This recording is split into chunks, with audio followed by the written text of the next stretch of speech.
Hello, hello, hello, hello. This is Christine Holmes Mason of Educating My Life, and I want to welcome you all to the World Changer Sister Tribe channel.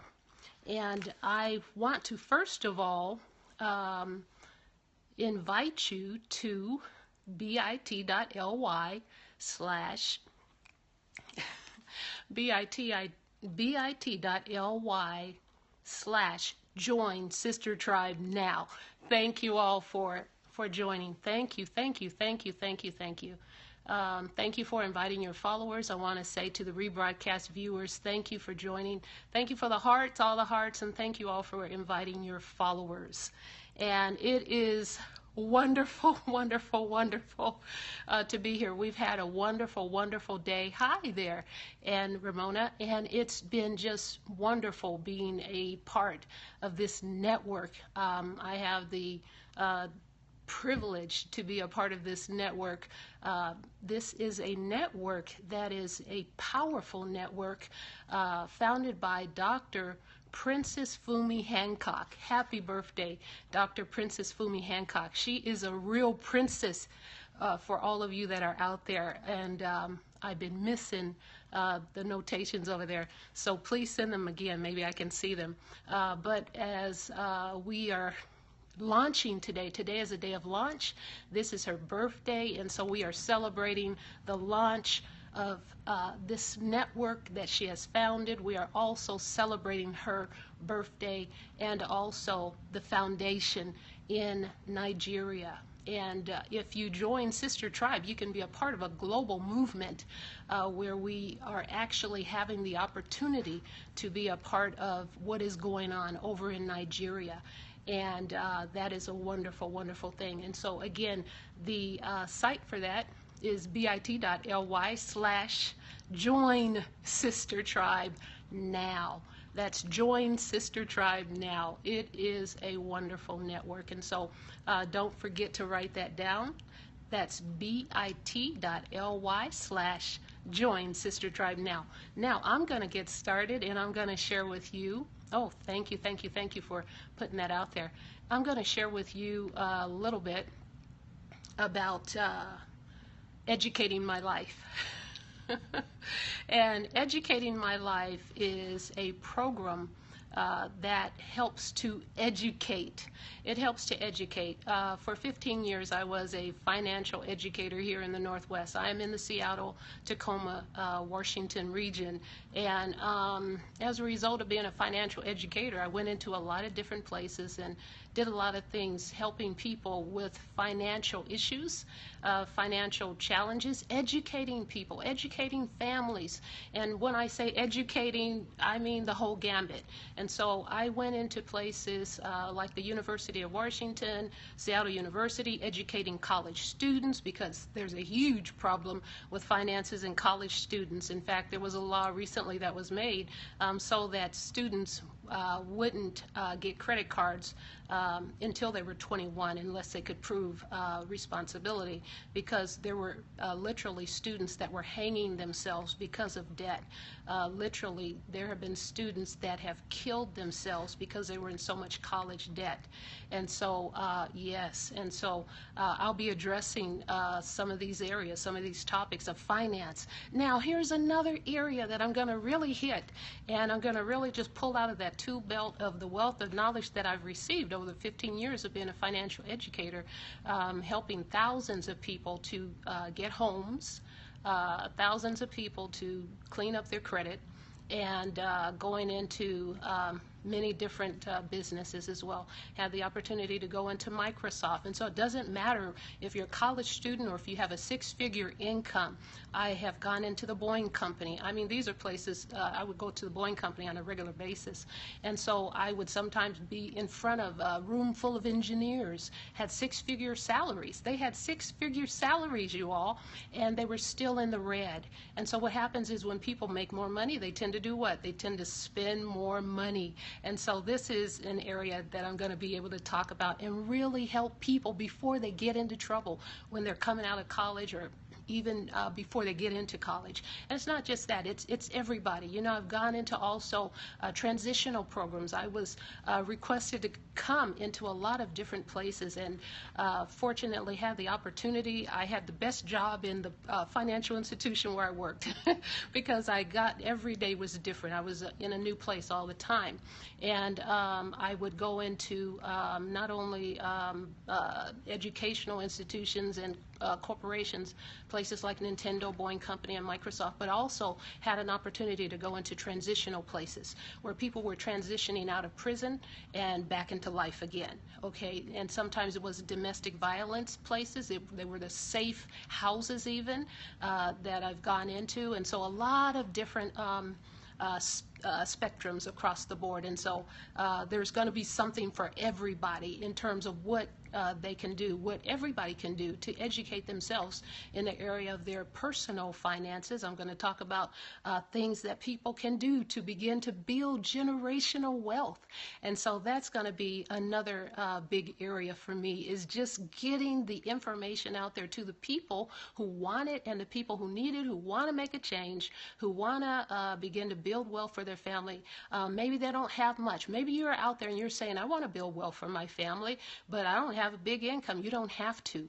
It's all about just doing things smarter, okay? And so I'm going to talk about things that you can do right there where you are to build wealth. Let me tell you, I've done this for years. For 15 years I did it. This was my life for 15 years, okay? And so I met all kinds of people from all walks of life. They would come to my seminars. They would sit in front of me, and they would come for the solutions that I was able to provide them with over and over and over and over again. And these same solutions, they will work for you too. I would always be amazed at the people that would come, and they would come back over and over again. They'd say, hey, when are you going to have another seminar? I want to come to yours. And they'd come back over and over again. And then I get the testimonies of people who would come to me, like the single dad who came to me and said, you know, I never thought I'd be able to have a home. And he came to me, and he had, you know, his slip and everything. He says, I have bought a home. He literally came to every seminar that I had. And then he went out as a single dad, and he was able to put the steps into place, and he was able to buy a home. And so that is something that everybody can do if you have a vision for it. I can tell you that I know of an 18-year-old girl who did it. She started when she was about 15 or 16, putting things in place and going to home buyer seminars. By the time she was 18, she had a house, okay? And so we're going to talk about finances in terms of personal finances. We're also going to talk about relationships, okay? That's a big thing also, relationships. That's a big thing for a lot of people. We're in the heart month. We're in the month of February, the love month. And so for the month of February, I'm going to talk about relationships also. I'm going to be talking about how to avoid bankrupt relationships, okay? You know, most people want to have a good relationship, but let me tell you, they're showing the reverse side of love. They're not telling everybody, you know, what's on their credit report when they meet somebody. And so usually, you know, people don't find that out until they apply for a home. And as a financial institution, I have stories of couples that would come in and sit in front of our mortgage loan officers, and literally the wife or the woman would run to the bathroom crying because she found out for the first time what was on her spouse's credit report, and that he was still paying for his old girlfriend's car or something like that, you know. And so that was a real telling time. You know, the number one reason for divorce in America is money. It's money issues. It's all around money things. But when you go to get married, you just go and you know, you give your license, and you get your license and you get married. There's nothing that says that you have to take a class on finances, but yet we know that it's the number one reason for divorce. So if you really want to be equipped and you want to give your marriage a running start, and you want to put it on a good firm foundation, a foundation that will last for the years to come, you want to have everything in place that can possibly help you to win. So one of the things that will help you to do that is to do what? To get educated in the area of your personal finances. And so I'm going to talk about ways that you can look at relationships, even in the area of personal finances, because there's people that have money personalities. You can be, you know, a great match, but are you a great match financially? Okay, everybody looks at the outside. They look at, you know, the spiritual side, but have you looked at the money side. Have you looked at money personalities? Because he could or she could have a compulsive behavior when it comes to money.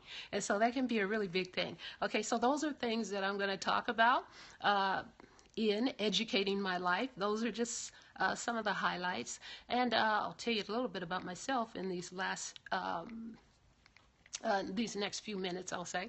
I'll tell you that these are areas that are extremely important to people, and because they affect their everyday lives, and even issues concerning widows or people who have gone through a illness. I am a cancer overcomer. Okay, my husband passed away 5 years ago, the love of my life. I'll be talking about that also. And for those of you that are out there that have experienced widowhood, I never in a million years thought I'd be a widow. I was the one who waited. I served the Lord. I did everything according to the book. I did everything book-wise, okay? And so I was the one who waited. For years I waited on the Lord. There were men that came, but I knew that they were not purpose. And I waited until God sent the one that was. And I had met him 17 years before. We actually re-met. We were introduced to each other by one of the mothers in the church. And I used to live in LA, and I met him during that time. But he never approached me other than getting my phone number. He said he saw me in church. I'm a minister also, so I was a part of a prophetic presbytery, and he said that he didn't want to get kicked to the curb, basically. He said he didn't have the nerve, and so he got my number, but he never called me until I was out of the country on a mission, okay, and I didn't come back for 4 years. So when we did meet 17 years later, a year later, we got married for 3.5 years. We had a marriage that was heaven on the earth. He was my love, the love of my life. And literally, we came home from church one night, and he literally collapsed in my arms and went into the presence of the Lord.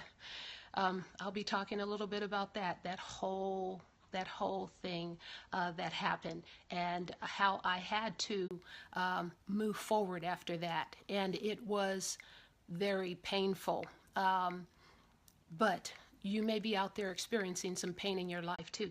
And so that is one of the things that I'll be sharing also, to how to get past the pain, how to work through the pain, because I kept on going. I've been a pastor. I'm a pastor of a church here in the Seattle area, here in this area for almost 20 years now, pastoring. And so I never missed a Sunday, never missed a Sunday. And I knew that was something that he would want. And anyway, I'll be talking about that, how to work through the pain, how to work through the pain.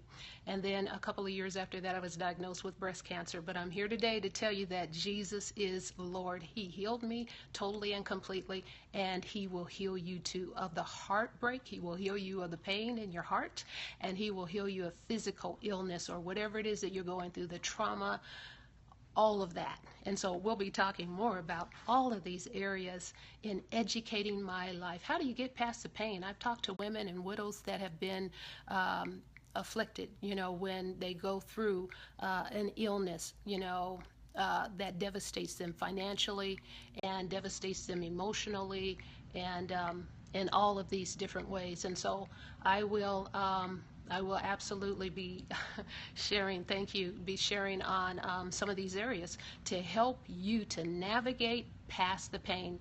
And God is no respecter of persons. What he did for me, he will do for you. And let me tell you, he walked me through the loss of my husband, and he walked me through the diagnosis of breast cancer. And I am one who's seen miracles from God, so I couldn't understand what was happening. But do you know, there's something called the glory, and sometimes when you go through something, God entrusts you to go through what will kill somebody else. He entrusts you to go through it. And so stop asking yourself, why are you going through it? It could be that he has entrusted you with whatever it was because he already knows you're going to make it through to the other side. So I'm looking forward to talking about these topics. I am actually the last one in the train tonight. It has been an awesome day. I've had an opportunity to look on several of the scopes and just get on there and listen and be blessed. And I want to encourage everybody else to be able to do the same. Oh, praise God. Praise God, yeah. And so I look forward to being a blessing to all who want to receive that part that the Lord has given me, whatever he has given me. I just want to share it, and I just want to be a blessing. Okay. So with that, I'm going to wrap up because my time is up. Okay, and so again, let me share with you, for those of you that are out there that want to connect with World Changer Sister Tribe, which is an awesome tribe headed up by Dr. Princess Fumi Hancock. And so again, you can go to bit.ly/join Sister Tribe now. That's bit.ly/join Sister Tribe now. So look forward to you being a part of Sister Tribe. World Changers Sister Tribe. I love that, World Changers. Okay, I'll keep going if I don't stop now. Love you all. If nobody told you today that you are loved, know that you're loved. Jesus loves you, and I love you too. Looking forward to you being a part of educating my life. God bless you much. Bye-bye.